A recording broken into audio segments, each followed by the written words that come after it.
Hello and welcome to easy grammar. আজকে আমরা একটা ভীষণ সহজ ফ্রেজের ব্যবহার শিখব, যেটা আমাদের রোজকার ইংরেজিতে ব্যবহার করতেই হয়। তো এই ফ্রেজটা ব্যবহার শেখার আগে অথবা এই ফ্রেজটা কি সেটা বলার আগে আমি তোমাদের সামনে কয়েকটা বাংলা বাক্য রাখছি। সে তোমার উপর ভীষণ বিরক্ত হয়েছিল, এতটাই যে সে তার বিয়েতে পর্যন্ত তোমায় নেমন্তন্ন করেনি। অর্থাৎ বিরক্তির মাত্রাটা এতটাই যেটা কিনা তার পরবর্তী অ্যাকশানকে এফেক্ট করেছে। কি সেই অ্যাকশান? যে বন্ধু হওয়া সত্ত্বেও, কাছের লোক হওয়া সত্ত্বেও সে তাকে বিয়েতে অবধি নেমন্তন্ন করেনি। মধু সারাদিন দৌড়ঝাঁপ করে খুব ক্লান্ত হয়ে পড়েছে, এতটাই যে এখন আর ঠিকভাবে দাঁড়াতে পারছে না। মধু সারাদিন ভীষণ পরিশ্রম করেছে, এতটাই পরিশ্রম করেছে যে এখন আর সে ঠিকভাবে দাঁড়াতে পারছে না।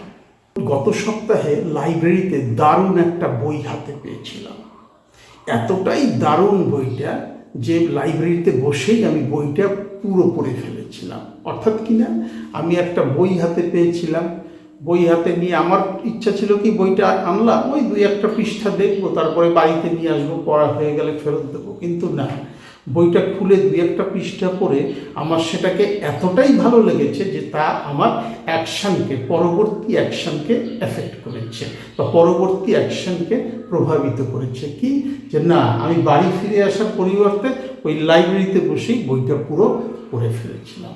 আর এই ধরনের বাক্যগুলো ইংরেজিতে বলতে গেলে একটা বিশেষ ফ্রেজের ব্যবহার করতে হয়, আর সেটা হচ্ছে so much so। এই so much so ব্যবহার করে আমরা এই ধরনের বাক্যগুলোকে ইংরেজিতে বলবো। আর আমি যে বাংলা সেন্টেন্সগুলো বললাম, এই ধরনের সেন্টেন্স ইংরেজিতে রোজই আমাদের বলতে হয়। অফিসের কাজ প্রচণ্ড, অফিসে প্রচণ্ড কাজের চাপ, এতটাই যে ওভারটাইম করতে হচ্ছে। তো এই ধরনের সেন্টেন্স বলতে গেলেই এই so much so ফ্রেজটা ব্যবহার করতে হবে। তো চলো আমরা বোর্ডে লেখা বাংলা বাক্যগুলো একটু পড়ি। সে কোনো ব্যাপারে গভীর চিন্তা করছিল, এতটাই যে ঠিকমতো খেতেও পারছিল না। কোনো একটা ব্যাপারে সে গভীর চিন্তা করছিল, গভীরভাবে কিছু একটা ভাবছিল, হয়তো কিছু হয়েছে, কিন্তু এতটাই গভীর তার চিন্তা যে খাওয়ার সময়ও সে ঠিকভাবে খেতে পারছিল না।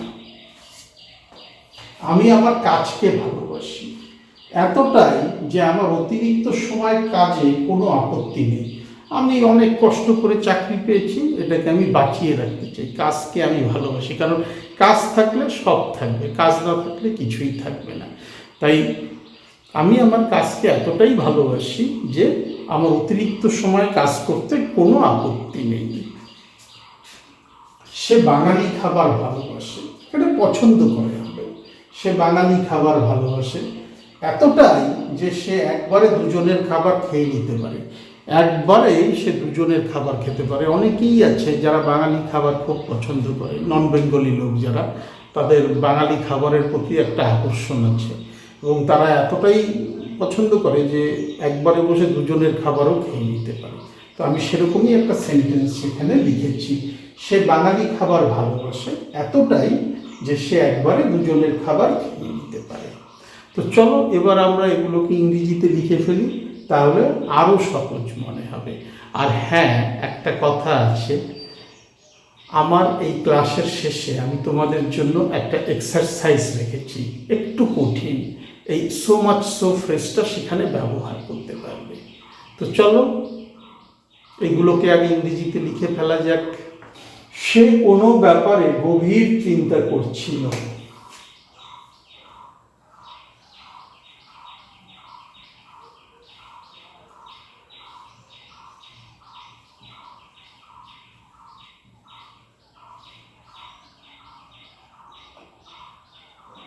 he was thinking about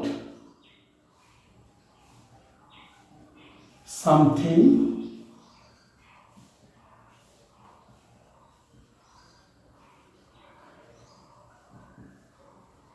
খুব গভীরভাবে, হ্যাঁ, ভেরি ডিপলি।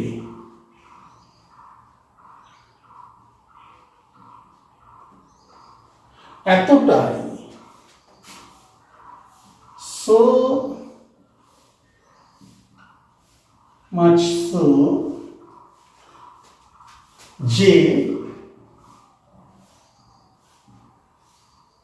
সে ঠিক মতো খেতেও পারছিল না, that he could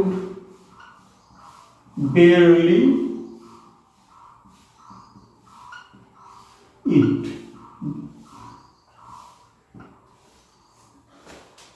He was thinking about something very deeply. সে কোনো কিছু খুব গভীরভাবে চিন্তা করছিল বা ভাবছিল, এতটাই, so much so যে সে ঠিকমতো খেতেও পারছিল না, he could barely eat, যে সে ঠিকমতো খেতে পারছিল না। আমি আমার কাজকে ভালোবাসি, I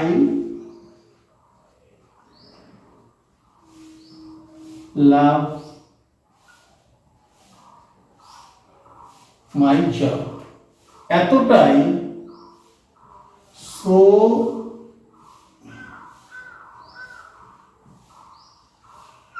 এতটাই যে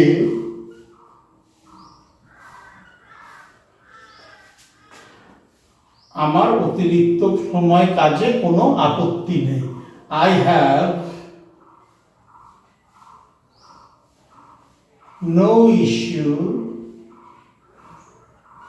কিসে আপত্তি নেই, with working overtime.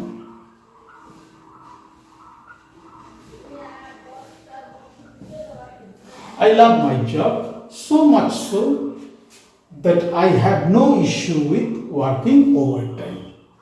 সে বাঙালি খাবার ভালোবাসে,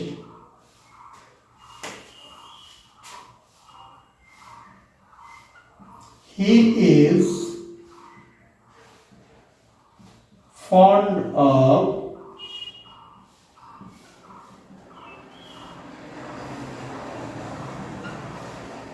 Bengali dishes অথবা food. He is fond of Bengali dishes এতটাই,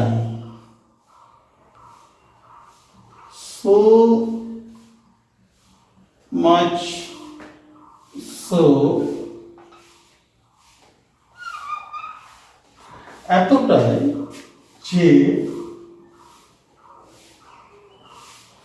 সে একবারে দুজনের খাবার খেয়ে নিতে পারে, at a time,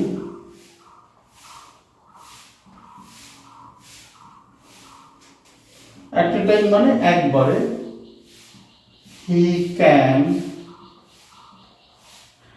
have two full meals. He is fond of Bengali dishes, so much so that at a time he can have two full meals. সে বাঙালি খাবার ভীষণ পছন্দ করে অথবা সে বাঙালি খাবারের ভক্ত, এতটাই যে সে একবারে দুজনের খাবারও খেয়ে নিতে পারে। তাহলে আমরা দেখলাম so much so এই ফ্রেজটা কখন ব্যবহার করতে হয়, আর কথা বলার ইংরেজিতে এর ব্যবহার ব্যাপক। তো তোমরা so much so ফ্রেজটা দিয়ে নিজেদের ভেতরে কথা বলা প্র্যাকটিস করো, যত বলবে এই ফ্রেজের ব্যবহার তত সহজ হয়ে যাবে। আর আগে যেমন বলেছিলাম যে আজকে একটা এক্সারসাইজ আছে তোমাদের জন্য, সেই সেন্টেন্সটা একটু খটোমটো, তো সেটা আমি বোর্ডে নিয়ে এসেছি, একটু পড়ে নাও।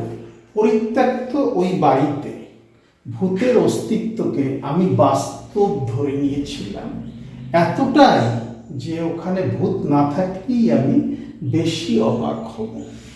অর্থাৎ কিনা বাড়িটা দেখেই ভুতুড়ে বাড়ি মনে হয়, আমি ধরেই নিয়েছি যে ওখানে ভূত আছে, মানে আমার বিশ্বাস এতটাই গাঢ় হয়ে গেছে ওখানে ভূত আছে যে ভূত যদি না থাকে তাহলেই আমি অবাক হব বেশি।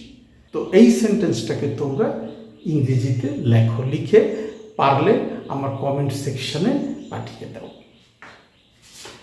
পরিত্যক্ত বাড়ির ইংরেজি হচ্ছে অ্যাবান্ডান্ড হাউস, অ্যাবান্ডান্ড হাউস। আর বাকিগুলোর ইংরেজি তোমাদের না বললেও চলবে। ভূতের ইংরেজি ঘোস্ট, অস্তিত্বের ইংরেজি এক্সিস্টেন্স। তো এইগুলোর ইংরেজি তোমাদের না বললেও চলবে। তো এটা লিখে ফেলো, আর নিজেদের ভেতরে সো মাচ সো ফ্রেজটা দিয়ে কথা বলো। কোথাও আটকে গেলে লিখে পাঠাও। ভিডিওর ডেসক্রিপশন বক্সে আমার ইমেল অ্যাড্রেস দেওয়া আছে।